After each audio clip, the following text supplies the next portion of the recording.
जाएगा? नहीं, निश्चित तौर से देखिए, जो हमारी कांग्रेस पार्टी के कार्यकर्ता है, पदाधिकारी है और कांग्रेस का आम जनमानस है, वो पार्टी की रीढ़ की हड्डी है और उनकी हौसला अफजाई करना हमारा परम दायित्व है। इसलिए निश्चित तौर से मैं ये नहीं कहूँगा कि जो शिकस्त हमको, हालांकि हमारा वोट परसेंटेज जो छत्तीसगढ़ में, मध्य प्रदेश में और राजस्थान में है, वो जितना पिछले चुनावों में था उतना ही है, सेम वोट परसेंटेज है। मगर ये ज़रूर है कि भाजपा का वोट परसेंटेज जो है वो कई गुना बड़ा है, मगर हार होती है और निश्चित तौर से उसका एक साइकोलॉजिकल इफेक्ट रहता है। मगर हमने अपने कार्यकर्ताओं से ये निवेदन किया है कि आपको अपना हौसला अफजाई पूरी मजबूती से करनी है। हम मिलकर, हिमाचल की परिस्थितियां अलग है, हिमाचल की डेमोग्राफी अलग है, यहाँ का रूपरेखा अलग है और जो हिंदुत्व कार्ड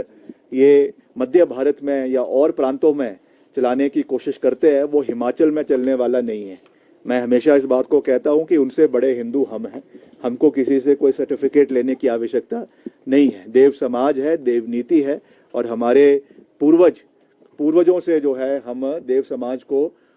मजबूत करते आए हैं और आने वाले समय में भी करते आएंगे और इसको राजनीतिक दृष्टिकोण से देखने की आवश्यकता नहीं है। ये हमारी आस्था है, हमारा विश्वास है और ये हमेशा कायम रहेगा और राजनीति से हटकर इसको हम कार्य करते रहेंगे। मगर क्योंकि भाजपा का ये एक प्लैंक रहता है कि वो धर्म को राजनीति से जोड़कर आगे चलाने की कोशिश करती है, इस संदर्भ में इस बात को मैं जो है वो मैं कह रहा हूँ। बाकी पार्टी के कार्यकर्ताओं की हौसला अफजाई हमारा प्रथम दायित्व है। उसके लिए हम लगातार, आप जैसा देखते भी हैं कि हम प्रदेश के विभिन्न क्षेत्रों का दौरा भी करते हैं, कभी कांगड़ा का, मंडी का, कुल्लू का, लगातार पार्टी के कार्यकर्ताओं से भी संवाद किया जा रहा है। कमी पेशियां रह भी जाती है, इसमें भी कोई दो राय नहीं है, तो इसलिए उनकी बातों को सुना भी जाएगा, उस पर तवज्जो भी दिया जाएगा और मिलकर हौसला अफजाई के साथ हम मैदान में उतरेंगे और आगामी जो हमारे लोकसभा के चुनाव है उसमें कांग्रेस पार्टी को जिताने के लिए हर संभव प्रयास किया भी जाएगा और फतेह हासिल करेंगे भी। कार्यकाल पूरा हो रहा है, आज बैठक भी बुलाई है, किस तरह की चर्चा रही और कांग्रेस पार्टी के सरकार का 1 साल का कार्यकाल हिमाचल प्रदेश के अंदर पूरा होने जा रहा है, लगभग हो चुका है और 11 तारीख को इस संदर्भ में एक रैली का आयोजन जिला कांगड़ा में रखा गया है, जिसमें हमारी नेता कांग्रेस पार्टी की राष्ट्रीय महासचिव आदरणीय श्रीमती प्रियंका गांधी वाड्रा जी इसमें मुख्य अतिथि के रूप में उपस्थित रहेगी। आदरणीय मुख्यमंत्री जी, सभी पार्टी की माननीय अध्यक्षा श्रीमती प्रतिभा सिंह जी और सभी कांग्रेस पार्टी के वरिष्ठ नेता इस उपलक्ष्य में उपस्थित रहेंगे। और 1 साल के कार्यकाल में मैं समझता हूं कि हालांकि ये 1 साल बहुत चुनौतियों भरा रहा है, आप जानते हैं कि किस तरीके से प्रदेश को नुकसान इस पूरे 1 साल के कार्यकाल में, खास करके बारिशों के सीजन में हमको देखने को मिला। करीबन 10-12 हज़ार करोड़ रुपए का नुकसान प्रदेश को हुआ। उसके बावजूद हमने मिलकर अपनी सभी बातों को पूरा करने का प्रयास भी किया है, बहुत सी चीज़ों को पूरा भी किया है। ओल्ड पेंशन स्कीम को प्रदेश के अंदर लागू किया है और जो भी और हमने चुनावी वादे किए हैं उनको भी चरणबद्ध तरीके से मुख्यमंत्री जी और प्रदेश सरकार पूरा कर रही हैं, इसमें कोई दो राय नहीं है। और इसके साथ साथ शिक्षा के स्तर को बढ़ाने के लिए जो मॉडल स्कूल्स हर विधानसभा क्षेत्र में खोलने का निर्णय लिया गया है, हमारे अनाथ बच्चों के लिए खास करके मुख्यमंत्री जी ने जो सुख आश्रय योजना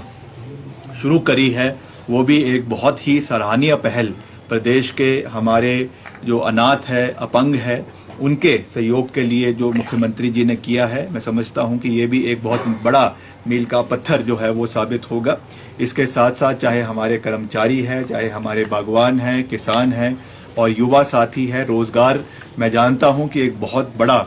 चैलेंज भी है रोज़गार देना, उसके लिए भी महत्वपूर्ण कदम उठाए जा रहे हैं। जो उसमें सोलर एनर्जी को बढ़ावा देने के लिए और ई टैक्सीज के लिए 50% सब्सिडी जो सरकार ने रखी है, जिसमें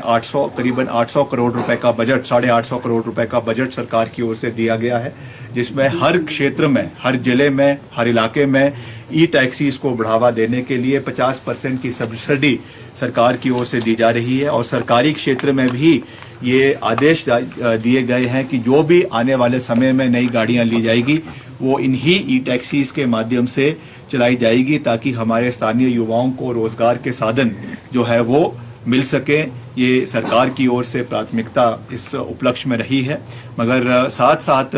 जिस तरीके से, ये मैं इस बात को आज उठाना नहीं चाहता हूं, मगर क्योंकि उठाना ज़रूरी है, क्योंकि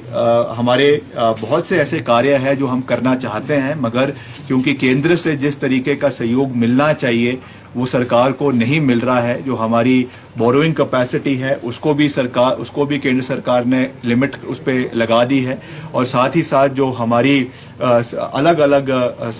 स्कीम्स में केंद्र सरकार का सहयोग हिमाचल को मिलता है, जो हमारा अधिकार है, उसको भी केंद्र सरकार देने में जो है वो अटकलें लगा रही हैं। ये मैं समझता हूं कि दुर्भाग्यपूर्ण है, मगर फिर भी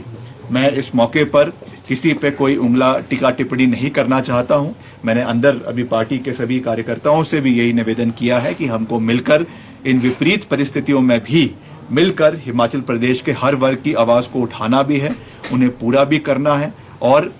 खास करके युवा वर्ग के लिए रोजगार के नए साधन जो कैसे पैदा करने हैं उसके ऊपर भी हम सरकार लगातार चिंतन कर रही है। जो हमारा जो सिलेक्शन बोर्ड था हमीरपुर में, उसका रीऑर्गेनाइज करके वहाँ पे चयन आयोग जो है बनाने का सरकार ने निर्णय लिया है। बहुत जल्द उसमें सारी रिक्रूटमेंट्स शुरू हो जाएगी। और जो उसमें एक बहुत बर्निंग इशू हमारे JOAITs का था, उस पर भी मुख्यमंत्री जी से हमने 2-3 दिन पहले भी बात करी है। उनका सारा प्रोसेस जो है बहुत जल्दी शुरू करवा दिया जाएगा। और भी जो हमारे युवाओं के लिए किस तरीके से हम रोजगार के नए साधनों को पैदा कर सकते हैं, उसके ऊपर लगातार कार्य हो रहा है। जहां तक हमारे विभाग की बात है, उसमें भी हम लगातार ये प्रयास कर रहे हैं कि प्रदेश में जो चाहे मेटलिंग टायरिंग का कार्य है, चाहे नए सड़कों के निर्माण का कार्य है, चाहे जो आपके आपदा के समय में जो नुकसान हुआ है उसके रेस्टोरेशन के लिए भी पूरा प्रयास किया जा रहा है। मगर उसमें भी एक कड़वा सच है, जो मैंने पीछे कुछ दिन पहले